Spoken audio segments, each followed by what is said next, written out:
criminal, judgment and justice, law and order. প্রিয় দর্শক, আপনাদের সকলকে সাদর আমন্ত্রণ জানাচ্ছি এটিএন বাংলার নিয়মিত আয়োজন আইন বিষয়ক অনুষ্ঠান ল অ্যান্ড অর্ডারে। সাথে আছি আমি অ্যাডভোকেট মাশরুফা হোসেন এবং আমাদের আজকের আলোচনার বিষয় রিয়েল এস্টেট উন্নয়ন ও ব্যবস্থাপনা আইন 2010। এই বিষয় নিয়ে আলোচনা করবার জন্য আমাদের স্টুডিওতে আজকে উপস্থিত রয়েছেন barrister Asif Bin Anwar, advocate, supreme court of Bangladesh. আপনাকে অনেক ধন্যবাদ আমাদের স্টুডিওতে আসার জন্য। আপনাকে অশেষ ধন্যবাদ। আমার প্রথম প্রশ্ন আপনার কাছে সেটা হচ্ছে যে আমাদের দর্শকদের উদ্দেশ্যে যদি বলতেন যে এই রিয়েল এস্টেট উন্নয়ন ও ব্যবস্থাপনা আইনের মূল উদ্দেশ্য এবং লক্ষ্যটা আসলে কি? রিয়েল এস্টেট উন্নয়ন এবং ব্যবস্থাপনা আইন 2010 প্রণীত হবার ক্ষেত্রে যে রিয়েল এস্টেট ব্যবসা সেটিকে নিয়ন্ত্রণ করা এবং ফ্যাসিলিটেট করা, এই দুটো লক্ষ্য এবং উদ্দেশ্য মূলত সামনে রেখে এই আইনটি প্রণয়ন করা হয়েছে। একটু আমি ব্যাখ্যা করে বলি। রিয়েল এস্টেট উন্নয়ন আইন রিয়েল এস্টেট ব্যবসাকে মূলত নিয়ন্ত্রণ করবে বা তারকে গভর্নিং করবার জন্য এই আইন এর লক্ষ্য এবং উদ্দেশ্য বিধৃত হয়েছে। রিয়েল এস্টেট ব্যবসা কিন্তু আমাদের আর্থসামাজিক প্রেক্ষাপটে একটা ইতিবাচক পরিবর্তন নিয়ে এসছে। প্রথমত, জমির মালিক তার জমিটিকে একটি লাভজনক বিনিয়োগ হিসেবে ব্যবহার করবার জন্য সুযোগ পাচ্ছেন। দ্বিতীয়ত, আবাসন সমস্যার মতো একটা জটিল এবং দীর্ঘমেয়াদী সমস্যা সমাধানে এটা ভূমিকা রাখছে এবং আবাসন সমস্যা সমাধানকল্পে যে ক্ষেত্রগুলো প্রস্তুত করা হয়েছে এবং রিয়েল এস্টেট ব্যবসা সফলভাবে পরিচালনার মাধ্যমে নগরায়নের যে বৃহত্তর পরিসর সেখানে একটা বিবিধ ভূমিকা রাখা হচ্ছে। এবং তার সাথে আমি বলবো যে আবাসন সমস্যা সমাধানকল্পে আধুনিকায়ন করা হয়েছে এবং তার সাথে সাথে এর একটা মসৃণ গতিশীলতা দেবার চেষ্টা করা হয়েছে। সবকিছু মিলিয়ে রিয়েল এস্টেট ব্যবস্থা বা ব্যবসাটি আমাদের সামাজিক প্রেক্ষাপটে একটা ইতিবাচক পরিবর্তন নিয়ে এসেছে। অবশ্যই, মানে হাউজিং সেক্টরে তো একটা বিশাল প্রগ্রেস হয়েছে। অবশ্যই, এবং তার সাথে সাথে এটা বলতে হবে যে শুধু সেই দিকটি নয়, অর্থাৎ এই ব্যবসাটিকে শুধুমাত্র একটি মুনাফা অর্জনের হাতিয়ার হিসেবে ব্যবহার না করে যাতে এই ব্যবসা থেকে নগরায়নের পরিকল্পনার সাথে এবং পরিবেশের সাথে মানানসইভাবে ব্যবহার করা যায় এবং মানুষের মানসিক এবং শারীরিক বিকাশের সাথেও সঙ্গতিপূর্ণ হয়, সেই বিষয়টিও লক্ষ্য রাখা দরকার। এবং সেই লক্ষ্যকে সামনে রেখেই মূলত তিনটি পক্ষকে তাদের পারস্পরিক সম্পর্কের ক্ষেত্রে একটি ভারসাম্য আনয়নের জন্য এই আইনটি প্রণীত হয়েছে। তিনটি পক্ষের মধ্যে একটি হচ্ছে প্রথমত একটি ডেভেলপার প্রতিষ্ঠান যারা একটি প্রকল্প নির্মাণের কাজে জড়িত থাকেন। দ্বিতীয়ত, জমির মালিক যিনি তার জমিটিকে ডেভেলপারের কাছে হস্তান্তর করছেন সেই ভূমির উন্নয়নের জন্য। এবং তৃতীয়ত, একটি প্রকল্প থেকে একটি ফিনিশড প্রোডাক্ট অর্থাৎ একটি প্লট বা ফ্ল্যাট যেই ক্রেতা বা ভোক্তা কিনছেন, এই তিনটি পক্ষের মধ্যে একটি পারস্পরিক সম্পর্ক বিধান করা এই আইনের মূল লক্ষ্যের একটি অংশ। আচ্ছা, ধন্যবাদ। তো ক্রেতা বা ভূমির মালিককে আসলে কি কি আইন সম্পর্কে জানতে হবে? ক্রেতা এবং ভূমির মালিক এদের দুপক্ষকেই, কারণ মেইনলি দেখা যায় তাদের প্রোটেকশনের জন্যই আইনটা একটা বিশাল কাজে তাদেরকে বিভিন্ন রকমের সুরক্ষা এই আইনে দেওয়া হয়েছে। কিন্তু আমি সুরক্ষার প্রসঙ্গে যাবার আগে বলি তাদেরকে প্রথমত রিয়েল এস্টেট উন্নয়ন এবং ব্যবস্থাপনা আইন 2010-এর যে বিবিধ প্রভিশনস আছে সেগুলো সম্পর্কে জানতে হবে। তার সাথে রিয়েল এস্টেট উন্নয়ন এবং ব্যবস্থাপনা বিধিমালা 2011 আছে, সে সম্পর্কে তাদের জ্ঞান রাখতে হবে খানিকটা। এবং এর বাইরে আরো কয়েকটি পরিপূরক আইনের ওপরে কিন্তু এই আইনের সম্পূর্ণ অপারেশন অনেকখানি নির্ভরশীল। কাজেই সম্পত্তি হস্তান্তর আইন সম্পর্কে কিছুটা ধারণা রাখতে হবে এবং আমি বলবো রেজিস্ট্রেশন আইনের কিছু রেলেভেন্ট প্রভিশনস, এই সবকিছু মিলিয়ে কিন্তু পুরো আইনের অপারেশনটা বিধৃত হয়েছে। কাজেই এই ব্যাপারে কিছু তাদের জ্ঞান থাকাটা খুব জরুরি। তো কাদের ক্ষেত্রে এই রিয়েল এস্টেটের আইনের বিধানগুলি প্রযোজ্য হবে? প্রথমত, আমরা ডেভেলপার বা নির্মাতা প্রতিষ্ঠানের সম্পর্কে জানি যারা রিয়েল এস্টেট ব্যবসায় সরাসরি অন্তর্ভুক্ত আছেন। আমাদেরকে প্রথমে দেখতে হবে যে এই রিয়েল এস্টেট ব্যবসাটি যিনি পরিচালনা করবেন সেই ডেভেলপার এর ক্ষেত্রে রিয়েল এস্টেট আইনের বিধানাবলী প্রযোজ্য হচ্ছে। এছাড়া ভূমির মালিক নিজেই তার ভূমি উন্নয়ন করতে চান এবং সেটা বিক্রয়ের স্বার্থে করেন, সেক্ষেত্রে তার ক্ষেত্রেও একইভাবে এটি প্রযোজ্য হচ্ছে। শুধু তাই না, কোন একটা ডেভেলপার কোম্পানি যদি সম্পূর্ণ জমি আগে ক্রয় করে তারপরে সেই ভূমি উন্নয়ন করেন বিক্রয়ের স্বার্থে বা বিক্রয়ের উদ্দেশ্যে, সেক্ষেত্রে তার ক্ষেত্রেও একইভাবে এই আইনের সমস্ত বিধানাবলী প্রযোজ্য হবে।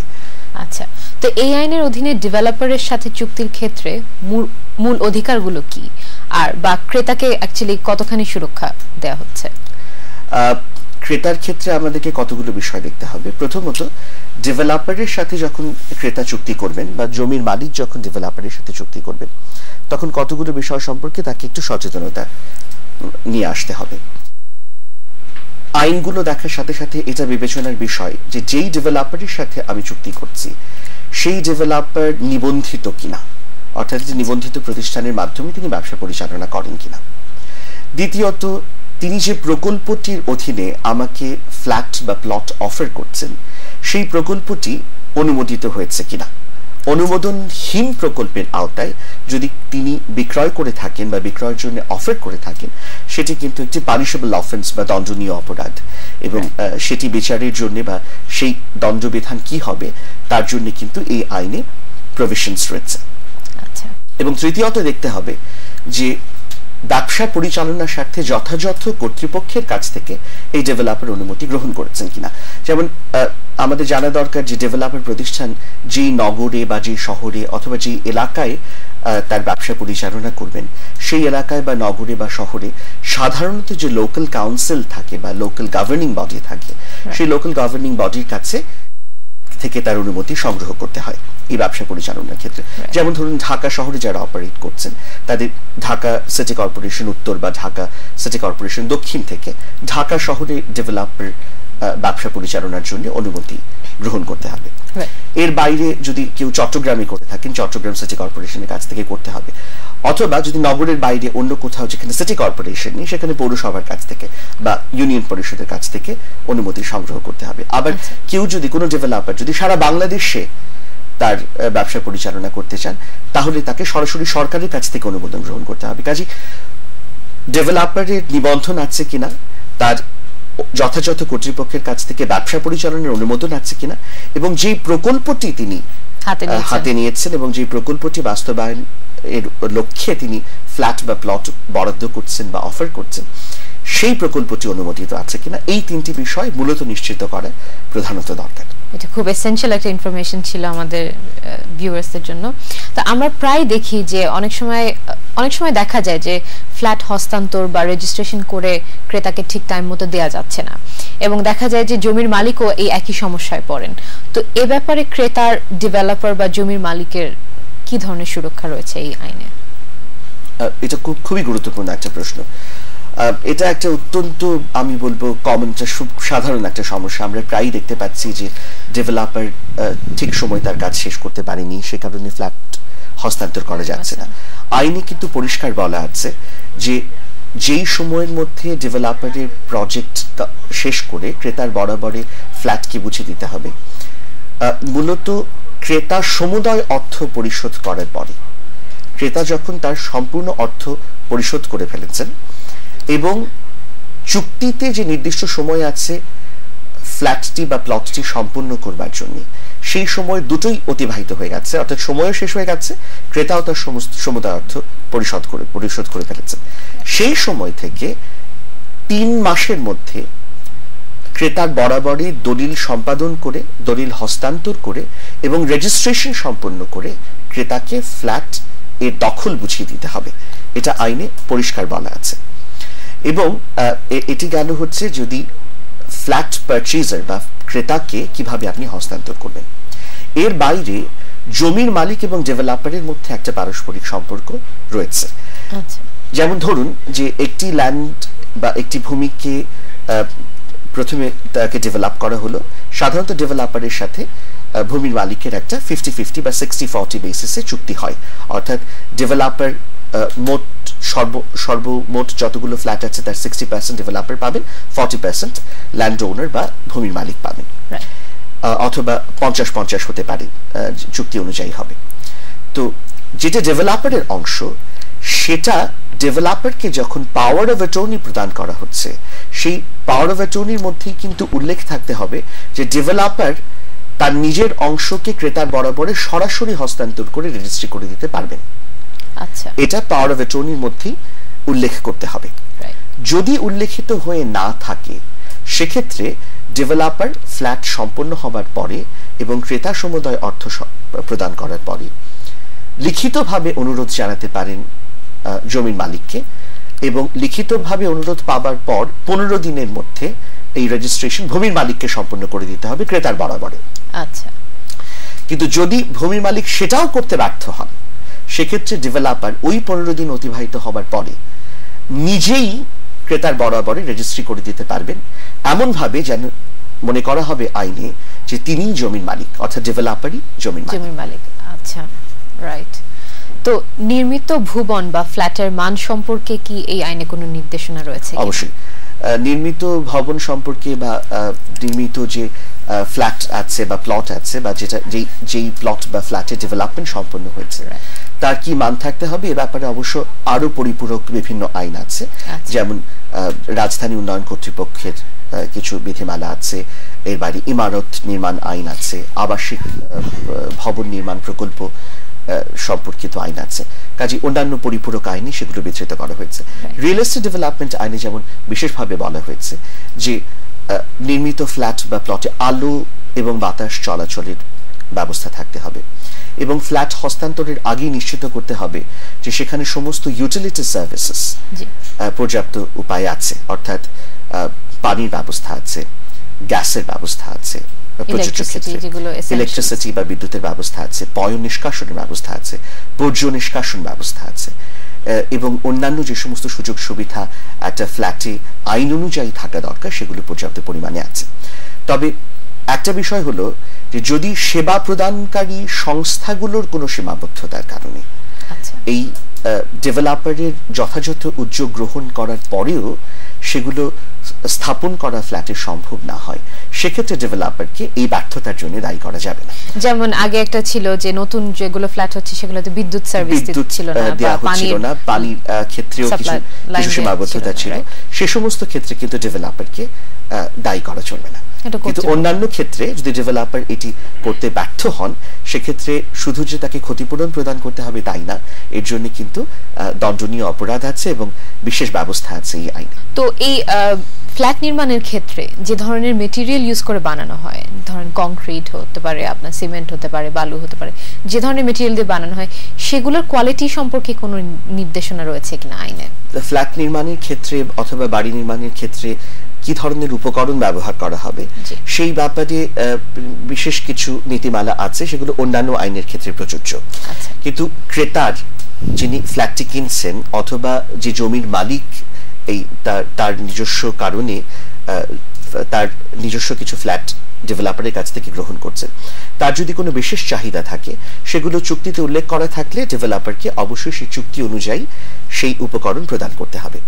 একটা বিশেষ ব্যাপার হলো যে উপকরণ যেগুলো চুক্তিতে উল্লেখ করা আছে তার চাইতে নিম্নমানের উপকরণ যদি ব্যবহার করা হয় সেক্ষেত্রে সেটা তো চুক্তির একটা বরখেলাফ বটে এবং তার জন্য সিভিল স্যাংশনের ব্যবস্থা আছে, তার সাথে সাথে কিন্তু এটাকে প্রতারণা হিসেবে গণ্য করা হবে এবং শুধু তাই না তার জন্য দণ্ডনীয় অপরাধ হিসেবেও এটাকে গণ্য করা হয়। কাজেই এই ব্যাপারে বিশেষ সতর্কতা নিতে হবে। রাইট। তো ক্রেতা যদি এককালীন মূল্য বা কিস্তি পরিশোধ করতে না পারেন তাহলে তার ফলাফল কি হতে পারে? ক্রেতা যদি কোনো কারণে তার যে এককালীন মূল্য পরিশোধ করার কথা চুক্তি অনুযায়ী অথবা কিস্তিতে মূল্য পরিশোধ করার কথা সেই কিস্তি প্রদানে ব্যর্থ হন সেক্ষেত্রে তার বরাদ্দ বাতিল করতে পারবেন ডেভেলপার, তার আগে তাকে একটা নোটিশ প্রদান করতে হবে অন্তত 60 দিনের নোটিশ পিরিয়ড দিয়ে। অর্থাৎ এই 60 দিনের নোটিশ পিরিয়ডের মধ্যে যদি ক্রেতা কিস্তি পরিশোধ করতে সক্ষম হয় তাহলে কিছুতেই তার বরাদ্দ বাতিল করা যাবে না। কিন্তু নোটিশ প্রদানের পরেও যদি 60 দিনের মধ্যে ক্রেতা মূল্য পরিশোধে ব্যর্থ হন বা কিস্তি পরিশোধে ব্যর্থ হন সেক্ষেত্রে তার বরাদ্দ বাতিল করা যেতে পারে। কিন্তু এখানে আরো কতগুলো প্রসঙ্গ আছে, যেমন ধরুন ক্রেতা যদি আবেদন করেন যে কোনো বিশেষ কারণে তিনি বিলম্বে কিস্তি পরিশোধ করতে চান সেক্ষেত্রে বিলম্বে কিস্তি পরিশোধ করতে তিনি পারবেন, কিন্তু সেক্ষেত্রে তাকে বিলম্বের জন্য 10% বাৎসরিক হারে সুদ প্রদান করতে হবে। আচ্ছা। তবে কোনো ক্রেতা যদি 3 বার বা তার চাইতেও বেশি সময় কিস্তি পরিশোধে বিলম্ব করেন বা দেরি করেন, সেক্ষেত্রে চাইলে পরে ডেভেলপার তার বরাদ্দ বাতিল করতে পারে। Serious matter. তো ডেভেলপার যদি যথাসময়ে ফ্ল্যাট হস্তান্তর করতে না পারেন, তাহলে তার জন্য প্রতিকার কি আছে? ডেভেলপার যদি যথাসময়ে পরিশোধ করতে না পারে, সেটা আগেও বলেছি যে প্রথম কথা হলো ডেভেলপারকে ফ্ল্যাট হস্তান্তর করতে হবে 3 মাস সময়ের মধ্যে। আচ্ছা, 3 মাস সময়ের মধ্যে যদি, অর্থাৎ কিস্তি টাকা পরিশোধ করার পরে, সমুদায় অর্থ পরিশোধের পরে 3 মাসের মধ্যে তাকে ফ্ল্যাট বুঝিয়ে দিতে হবে। যদি তিনি ঠিকমতো বুঝিয়ে দিতে না পারেন, সেটা কিন্তু একটা দণ্ডনীয় অপরাধ এবং তার জন্য বিশেষ বিধান আছে আইনে। কাজী সেক্ষেত্রে প্রাথমিকভাবে ক্রেতা চাইলে পরে তার সমুদায় অর্থ ফেরত চাইতে পারেন। আচ্ছা, অর্থাৎ যে টাকা তিনি অলরেডি পে করেছেন সেটা তিনি ফেরত চাইতে পারেন। সেটা 6 মাসের মধ্যে তাকে ফেরত দিতে হবে এবং তাকে একটা ক্ষতিপূরণ বাবদ টাকা দিতে হবে। এখন ক্ষতিপূরণের বিষয়টি দুভাবে হতে পারে। একটা হচ্ছে চুক্তিতে উল্লেখিত থাকতে পারে যে ক্ষতিপূরণটা কিভাবে নির্ধারিত হবে। যদি চুক্তিতে নির্ধারণ করে বলা হয়ে থাকে, তাহলে চুক্তি অনুযায়ী ক্ষতিপূরণের টাকা ওইভাবে পরিশোধ করতে ডেভেলপার বাধ্য থাকবেন। আর যদি চুক্তিতে এর কোনো উল্লেখ না থাকে, সেক্ষেত্রে যে পরিমাণ টাকা ক্রেতা অলরেডি পে করেছেন, সেই পরিমাণ টাকার উপরে 15% হারে ক্ষতিপূরণ প্রদান করতে হবে। আচ্ছা, তো রিয়েল এস্টেটের নির্মাণাধীন ভবন ইত্যাদি কি ব্যাংকে বন্ধক রাখা যায়? এবং এই ব্যাপারে আইনের কি কোনো বক্তব্য রয়েছে কিনা? বন্ধক রাখা যেতে পারে। প্রথম কথা, বন্ধকের ক্ষেত্রে মূল বিষয়টি হলো যে ডেভেলপার তার জমির একটা অংশ, যে জমির উপরে নির্মাণাধীন প্রকল্প চলছে, সেই জমির একটা অংশ বা জমি পুরোটাই অথবা প্রকল্পের একটা অংশ, অর্থাৎ একটি ফ্ল্যাট বা কিছু ফ্ল্যাট বন্ধক রেখে ব্যাংক থেকে ঋণ নিতে পারেন। তো এই সুবিধাটি আছে, তবে জমির মালিকের অনুমতি নিতে হবে। জমির মালিকের অনুমতি ছাড়া ডেভেলপার একা করতে পারবেন না, যদি না ডেভেলপারের নিজস্ব জমি হয়ে থাকে। আর আরেকটি বিষয় হলো, তবে বন্ধককৃত কোনো ফ্ল্যাট কিন্তু ক্রেতার বরাবরে হস্তান্তর করা যাবে না বা হস্তান্তরের জন্য কোনো চুক্তি করা যাবে না।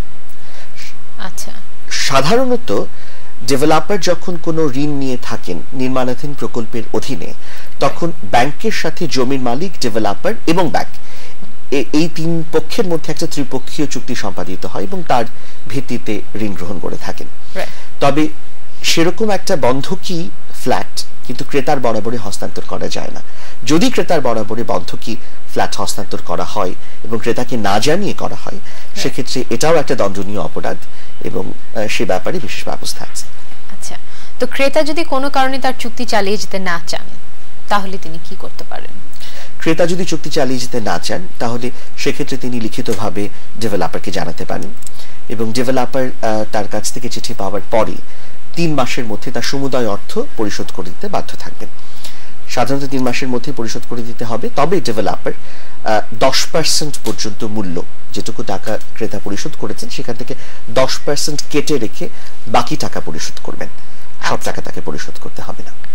তো এই আইনের কোনো ধারা যদি লঙ্ঘন করা হয়, তাহলে তার পরিণতি কি হতে পারে?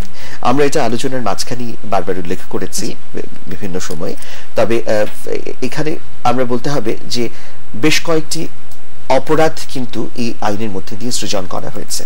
অর্থাৎ ডেভেলপারের পক্ষে বা জমির মালিকের পক্ষে কেউ যদি তাদের দায়িত্ব পালনে ব্যর্থ হন, সেই ব্যর্থতা কিন্তু একটা ক্রিমিনাল অফেন্স বা দণ্ডনীয় অপরাধে জন্ম দিতে পারে। যেমন আমরা দেখছি যে ইউটিলিটি সার্ভিস যদি সংযোগ দিতে না পারেন, সেক্ষেত্রে 5 লাখ টাকা জরিমানা হতে পারে, অথবা 1 বছরের কারাদণ্ড হতে পারে, অথবা উভয় দণ্ড একসাথে হতে পারে।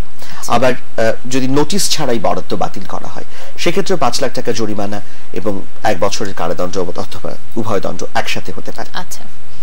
অথবা ধরুন আপনি যেটা বলছিলেন যে প্রতিশ্রুত নির্মাণ সামগ্রী ব্যবহার করা হয়নি, চুক্তিতে বলা আছে যে একটা বিশেষ শ্রেণীর বা কোয়ালিটির মেটেরিয়াল ব্যবহার করা হবে, সেই মেটেরিয়ালটা যদি ব্যবহার করা না হয়, সেক্ষেত্রেও কিন্তু প্রায় 5 লাখ টাকা জরিমানা বা 20 লাখ টাকা পর্যন্ত জরিমানা হতে পারে এবং 3 বছর মেয়াদে সাজা হতে পারে, অনূর্ধ্ব 3 বছর মেয়াদে সাজা হতে পারে।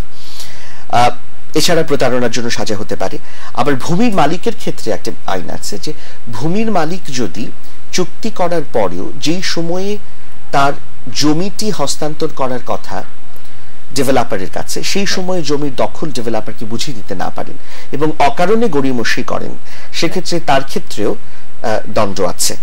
সুতরাং ভূমির মালিকের ক্ষেত্রে 10 লাখ টাকা জরিমানা এবং 2 বছর পর্যন্ত শাস্তি হতে পারে। আবার ডেভেলপার মালিকের অংশ যদি বুঝিয়ে না দেন, অর্থাৎ ডেভেলপ করা হয়ে গেছে ল্যান্ডটি, কিন্তু ডেভেলপ করা শেষ হওয়ার পরেও জমির মালিকের যে অংশ সেটা যদি তাকে বুঝিয়ে না দেন এবং নানা কারণে গড়িমসি করতে থাকেন, সেক্ষেত্রেও ডেভেলপারের দণ্ড আছে। এখানে 20 লাখ টাকা জরিমানা এবং প্রায় 2 বছরের দণ্ড আছে। আরো একটি বিশেষ ব্যবস্থা বলতে হবে যে ডেভেলপাররা সাধারণত কোম্পানির মাধ্যমে অপারেট করেন এবং আমরা সবাই জানি যে কোম্পানি নিজেই একটা লিগ্যাল পারসন, অর্থাৎ কোম্পানির একটা আইনি ব্যক্তিত্ব আছে। সুতরাং কোম্পানিকে একটা ব্যক্তি হিসেবে গণ্য করা হয় এবং কোম্পানিকে তো আপনি ইমপ্রিজনমেন্ট বা জেল জরিমানা করতে পারেন না, জরিমানা করতে পারেন কিন্তু জেল দেওয়া যায় না। তো সেক্ষেত্রে বলা আছে যে কোম্পানির মাধ্যমে ব্যবসা পরিচালনা করলেও কোম্পানি যারা পরিচালক আছেন অথবা যে সমস্ত কর্মকর্তা আছেন তারাও ব্যক্তিগতভাবে দায়বদ্ধ হতে পারেন এবং তাদের এই দণ্ডনীয় অপরাধের মাত্রার মধ্যে তারা পড়ে যেতে পারেন যদি দেখা যায় যে তারা জেনে শুনে কোম্পানি পরিচালনার মধ্যে দিয়ে নেগলিজেন্টলি ব্যবসা পরিচালনা করেছেন বা উপরোক্ত যে দণ্ডগুলোর কথা আমরা আলোচনা করলাম সেগুলো সম্পন্ন করেছেন। আচ্ছা, তো আমরা যদি কোনো রিয়েল এস্টেট উন্নয়ন বা ব্যবস্থাপনা আইনের আওতায় যদি কোনো মামলা করতে চাই তাহলে তার কোর্টটা কোনটা হবে, যদি আমাদের জুরিসডিকশনটা কোন কোর্টের আছে সেটা যদি আমাদের দর্শকদের উদ্দেশ্যে একটু বলতেন। আমি এই কথাটা বলার আগে জাস্ট একটা প্রসঙ্গ, সর্বশেষ যে প্রশ্নটি করেছিলেন সেটার সাথে সম্পূরক হিসেবে বলতে চাই। একটা হলো, যদিও আমরা দেখতে পাচ্ছি যে বেশ কিছু অপরাধ এখানে তৈরি করা হয়েছে, দুটো ব্যাপার জানতে হবে। একটা হলো যে এই অপরাধগুলো সবগুলো জামিনযোগ্য, আচ্ছা, কোনোটাই অজামিনযোগ্য অপরাধ নয়, কাজেই অপরাধের বিচার চলাকালীন সময় কিন্তু জামিন পাওয়া যাবে। দ্বিতীয় হচ্ছে যে অপরাধগুলো আপোষযোগ্য, অর্থাৎ কোনো অপরাধ সংঘটিত হয়ে যাবার পরে এই বিষয়ে যখন মামলা চলছে, যে দুটো পক্ষ বা তিনটি পক্ষ এই অপরাধের পক্ষে বিপক্ষে আছেন তাদের মধ্যে আপোষ মীমাংসা যদি হয়ে যায় তাহলে আবার এই অপরাধগুলো সংঘটিত হয়েছে বলে গণ্য হবে না। কাজেই এই বিষয় দুটো খুব জানা জরুরি। অর্থাৎ ধরুন ডেভেলপার ঠিক সময়ে ফ্ল্যাটটি বুঝিয়ে দিতে পারেননি, এই কারণে তার বিরুদ্ধে একটি আইনি প্রসিডিংস চলছে, অর্থাৎ তার বিরুদ্ধে একটি ক্রিমিনাল প্রসিডিংস চলছে।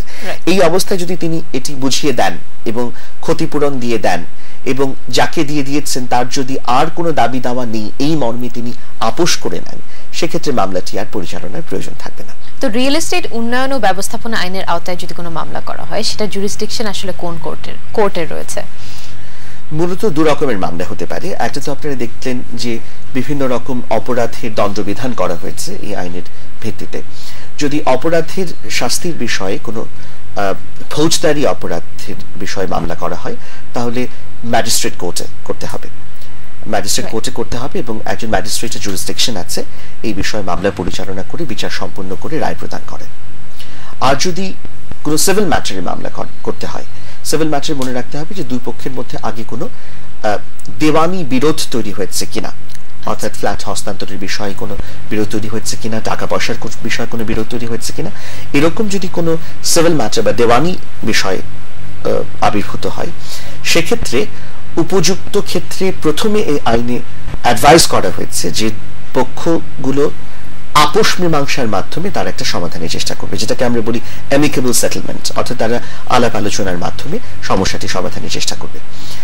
এবং তাতে যদি সমস্যার সমাধান না হয় সেক্ষেত্রে সালিশের মাধ্যমে সমাধানের চেষ্টা করবে। আরবিট্রেশন অ্যাক্ট 2001 বা সালিশি আইন যে 2001 আছে সেই বিধানাবলী প্রযোজ্য হবে। সেক্ষেত্রে যে কোনো বিরোধীয় পক্ষ অপর বিরোধীয় পক্ষকে একটি সালিশি নোটিশ প্রদান করতে পারে, যা 30 দিনের মধ্যে দুই পক্ষ সালিশকারী নিয়োগের ভিত্তিতে একটি সালিশি ট্রাইব্যুনাল গঠন করে সেই ট্রাইব্যুনালের কাছে তাদের বক্তব্য পেশ করবেন। আচ্ছা, আর সেটাও যদি সেভাবেও যদি বিরোধ নিষ্পত্তি সম্ভব না হয় সালিশি আইনে যা কিছুই থাকুক না কেন দেওয়ানি আদালতে মামলা করা যেতে পারে। তার মানে মামলাটা একদম সব সময়ের মতো একটা লাস্ট রিসর্ট হবে। অবশ্যই। তো আমরা সময় একদম শেষ প্রান্তে চলে এসেছি। আপনাকে আবারো অনেক ধন্যবাদ আমাদের স্টুডিওতে আসার জন্য। আপনাকে অনেক ধন্যবাদ এটিএন বাংলাকে এবং সবাইকে অনেক ধন্যবাদ। প্রিয় দর্শক, কথা বলছিলাম ব্যারিস্টার আসিফ বিন আনোয়ারের সাথে রিয়েল এস্টেট উন্নয়ন ও ব্যবস্থাপনা আইন নিয়ে। এরকম আরো অনেক গুরুত্বপূর্ণ বিষয় নিয়ে আমরা আরো আলোচনা করব। দেখতে থাকুন ল এন্ড অর্ডার। দেখা হবে আবারো।